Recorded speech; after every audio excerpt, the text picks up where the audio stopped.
Takot namang umapela kay presumptive President Rodi Duterte ang naarestong illegal drugs supplier sa Bulacan. At kabilang sa mga nasabat, colored shabu. Saksi si John Consulta. Di na nakapalag ang unoy big-time illegal drug supplier ng Bulacan na si John Estrella, 43 anyos. Naaresto siya ng NBI Anti-Illegal Drugs Division sa kanyang bahay sa tabi ng Barangay Hall. At kabilang sa mga nakuha sa kanya, mga syabong kulay berde at asul o kung tawagin ay green at blue meth.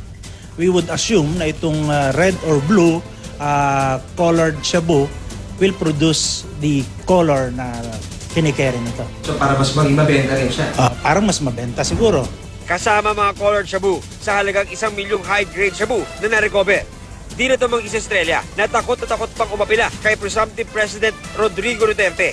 Nagpaplano na raw talaga siyang tumigil sa drug trade dahil nga sa nalalapit na pag-upo ni Duterte. Para sa Pangulo, humingi po ako ng isang pang pagkakataon na sa atin, mabigay niyo po ako ng patawad po sa aking mga nagawa.